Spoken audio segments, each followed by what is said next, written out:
Hi, and welcome to this video where I want to share my method of making double-sided proxy cards or cards for a print and play game, and just the way I do it. There's tons of videos on people making their own cards, but this is a method that I've been using for a while now, and thought I'd just share. So first thing is what cards we're going to make. Well, there's this game here called Warhammer Quest. It's out of print, came out in 2015. I personally like it. It plays great solo. I play a lot of solo board games. But there are these, and it's an expensive game now because it's out of print. But if we go under the expansion section, there are two expansions. There is the Troll Slayer expansion and the Witch Hunter expansion. Now, both sets are basically just these cards. There's not really a lot of cards. It's these ones right here. And basically we have 3 hero cards, 8 action cards, and 3 gear cards. And that is really not worth the hundreds of dollars that you have to pay to try and get these things. For example, from Noble Knight Games, it's like $175. And on Geek Market, $170 respectively, and that doesn't include shipping. So what I'm going to do is create proxy cards out of these two. So the plan is just to show you my trial and errors trying to print double-sided cards. One of them, let's say the Witch Hunter, I'm going to do inaccurately, and the other one I'm going to do accurately, just to show you the difference. So the first thing we need to do is collect the images of the cards, which I already have. And now we just have to lay them out. So one option you could do for laying out is search for this site. It is called Texera. Just look up Proxy Print by Alex Texera. And what you do is you come to the site and you could add your cards. For example, I have a series that I'm doing where I'm proxying an entire board game, which is Alien Legendary Encounters, the deck building game, because again, it's a game out of print, but I'm also using it as an excuse to create my own artwork for it, design my own cards. Should be fun. I have a whole playlist, a whole series on the go right now if you want to go check that out. But anyway, you could use this if you want to lay out your cards, and it's great because you could enable bleed. And you can see in the corners here that it gives you these nice crop marks. Now, these cards are not set up for bleed. These are just straight up scans. So you would have to set up the cards with a little bit of a bleed. But in this case, let's say you don't want to bother with the bleed. Then you would just add your images. And if you need, say, a duplicate of this card, you just keep clicking it until it's all filled up. And the nice thing is it gives you these crop marks on the corner, which we'll talk about in a second, which is what I personally prefer. But for my needs, I always set up my own layout. And what I use is Affinity Photo 2. So here is Affinity Photo 2. And I like to lay out the cards. For example, for the main action cards, there are 8 total. So this is a 3x3 layout. So on each page, 8.5 by 11, I could fit 9 cards. But for this game, you only need the 8. So there will be a space here. So the way I like to lay it out, and I'll just say this quickly or try to get through as quickly as I can. I like to make these red squares, or it doesn't matter what color they are, but just these shapes that are the exact size of the cards I will be printing. And using the alignment tool, so if I click here, using the alignment tool, I just like to make the rows and perfectly edge to edge. In either case, I lay out the cards, and then using the cards, when I import the cards, basically the cards will just snap with snap pixel on, which is this little icon up here. With that on, these cards will snap to those objects. All right, just like that. And then what I like to do is create these crop marks here. So if I move it to the side, you might see the crop marks a little bit better. And I like to put the crop marks on If I unlock this, you can see the crop marks. If I could select the layer, you'll be able to see the crop marks here. And I like to use contrast negate, which basically just means depending on the background, the layer will change color. So when it's on white, it'll turn black. And when it's on something darker, it'll turn white. And I place these right at the corners. And the reason why I like to place the crop marks at the corners and not on the outside, which you might find with some print and play games, is I like to use a slide cutter from Fiskars. It's called the Shortcut Pro, and it is the best for making cards. I don't like using a ruler and a knife because sometimes you get slippage and it's not always as accurate. This is as accurate as you're going to get if you use this tool. So if you're into print and play games and making proxies, I totally recommend getting the Shortcut.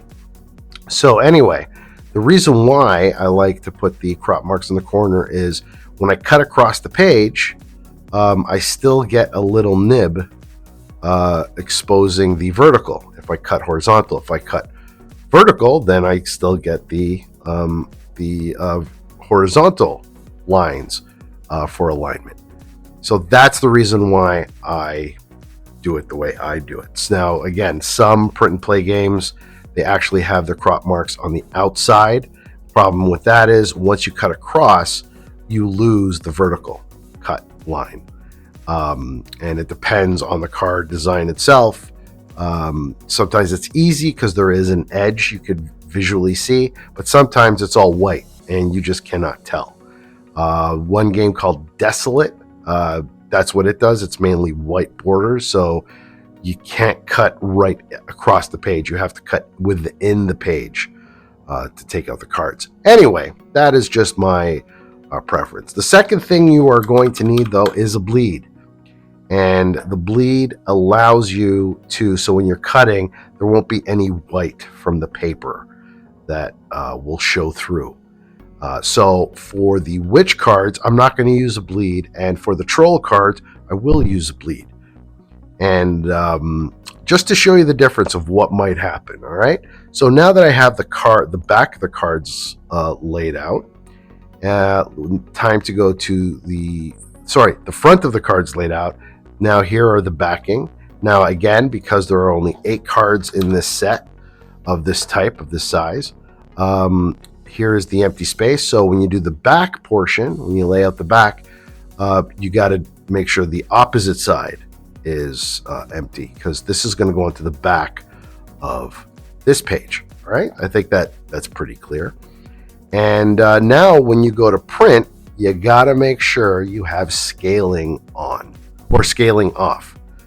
You want to print this borderless, and you want to print it as is, the way you laid it out, the exact size that you used. So at this point, I just filmed myself creating the cards, and I'll just narrate over and you'll see how I do it. All right, so I'm going to be using vinyl sticker paper and cardstock.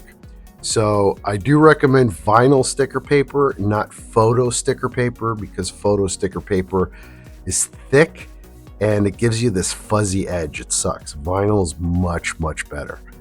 Also going to be using this cardstock. Now, I do recommend 65 pound. I'm using 85 pound here because that's all I had. But yeah, 65 is great. So this is what I was talking about before when it comes to your printer settings. You could see here the original card from the game and how small these cards came out. They're not going edge to edge with the crop marks.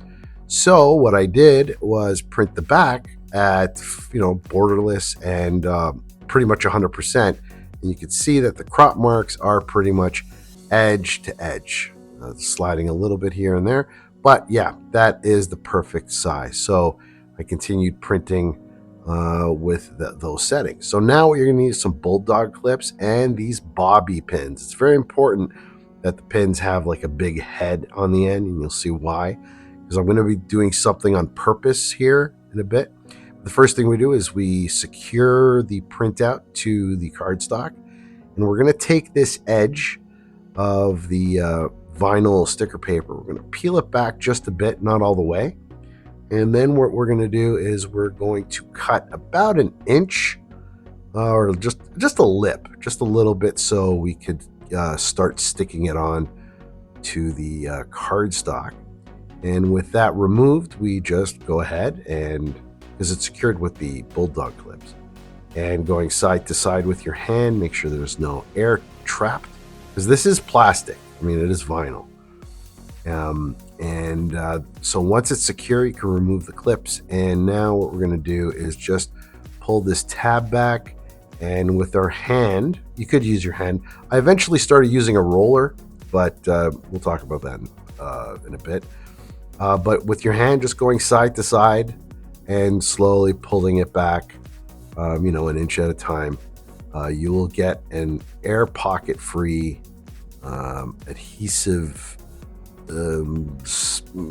result. So now what we're going to do is we're going to take these pins, and I'm going to do something on purpose here just to show you what might happen. So we're going to take the pin and we're going to go as exact as we can on 2 crop marks right at the center of those crop marks. And then on the other side, we're going to poke holes at those the same crop marks, and we're just going to leave those holes. So with the pins in, and here I'm doing something on purpose. Notice I haven't pushed the pins all the way to the end. I just left them hanging, and you'll see why. So what we're going to do is take those pins and we're going to push them through those holes we made on the other side. And yeah, we're going to put it through the pins, and this is how it comes out, right? So far so good, but I should have put the pins all the way through, because it's going to cause, because see how it's sliding around?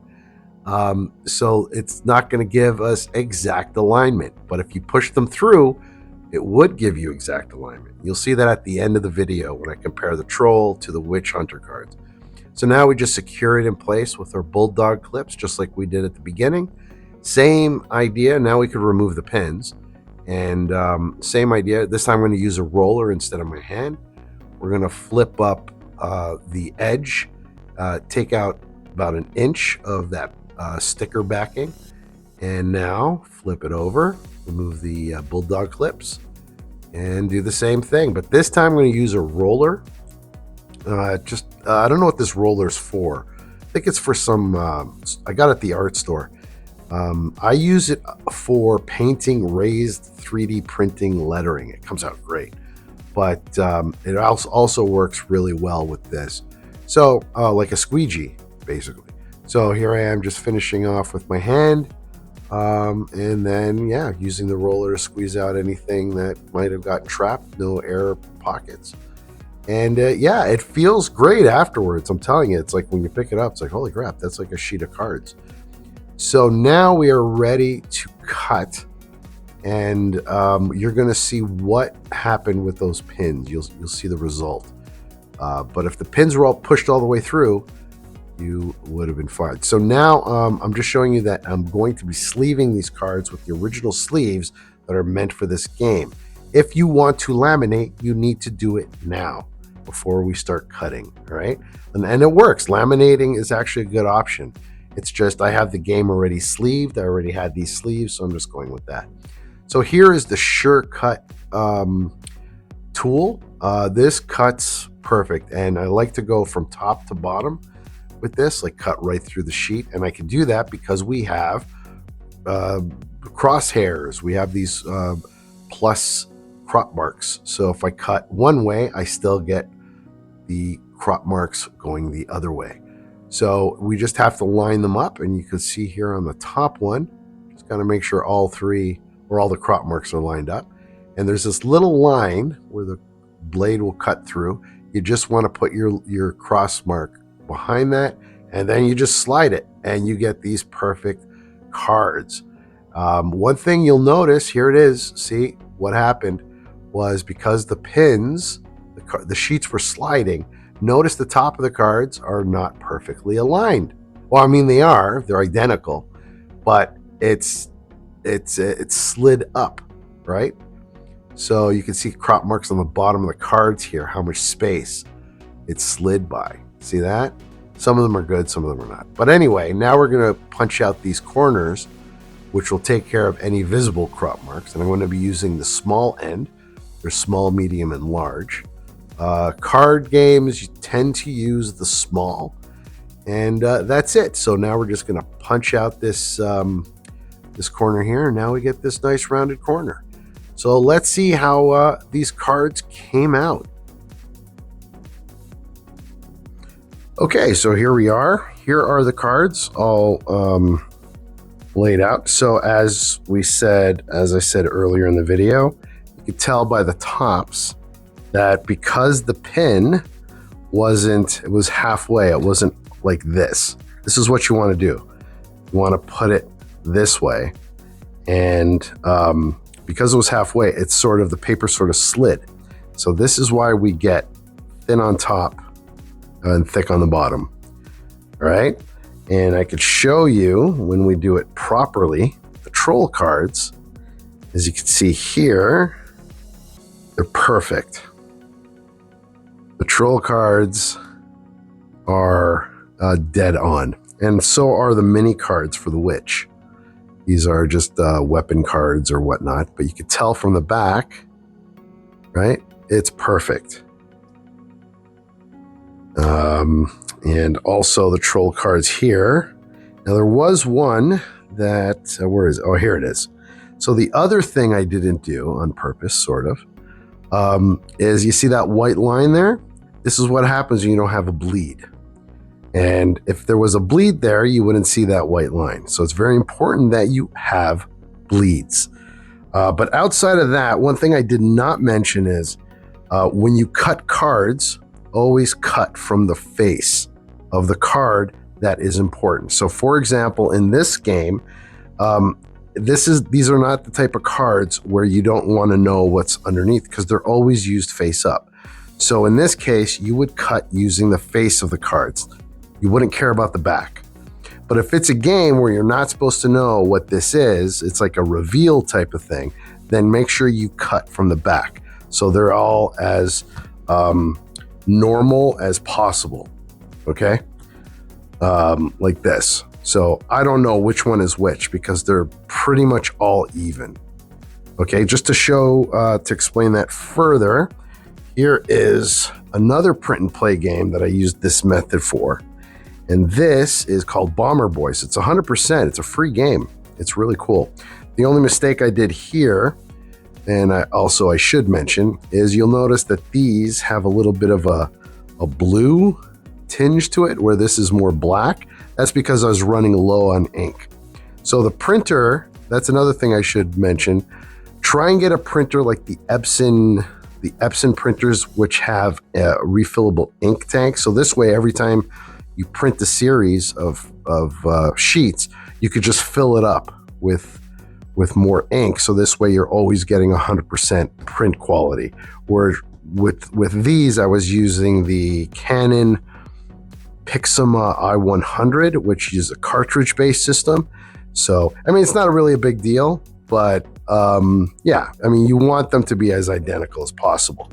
So Bomber Boys here, this is the PDF for this print and play game. These don't have bleeds, so I went as accurate as I could, but there are some cards. I mean, they came out pretty good, but here's a good example. This one has a little bit of a white edge, but this is the type of game where the back is more important than the front because you don't want to know what's coming. And unfortunately, if you see here, there is a little bit of a white being exposed. But I mean, it's a free print and play game, so it's not bad. And I'm using 65 pound for this, which is a lot less thicker than this. So this is 65 pound cardstock in black cardstock in between. So anyway, so yeah, if there was a bleed, if there was a black bleed on the PDF, that wouldn't have mattered because that little tinge of white would have been completely hidden. By the way, good game. Yeah, I totally recommend that game. And the other game that I talked about was Desolate. And here are the Desolate cards. And Desolate does have a bleed because the edges are all white. The problem is the crop marks are not found at the corner. So when you cut this out, you cannot cut all the way through. You have to start inside, cut, and then remove right before it cuts through. So the way I cut out these cards was I cut all the vertical lines, and then I cut the center line, 2 center lines, and then I cut all the way through on the ends, and then the cards just came out. But they came out great, you know? You can see the edges are perfect. The only thing I screwed up was, one thing I did screw up, it was my fault. I can't find it right now. There's too many cards. So let's see if I can find it really quick. Anyway, on one of the item cards, instead of using the small corner rounder, I used the large. I wasn't thinking. And so on 2 of the cards, luckily I caught it after 2 cards, but the corner is large instead of the tight corner here. So anyway, that is Desolate. And yeah, so that is my method of making print and play card games. And I'm really happy the way the Troll came out. I mean, it came out perfect, right? And on these little cards, all came out perfect too. But again, it doesn't really matter because this game is really played this way. You just keep these cards face up when you play the game. So that is it. That is my little video, my little contribution to print and play and how I make double-sided cards. So that's it. So thanks for watching. I'll see you in the next video.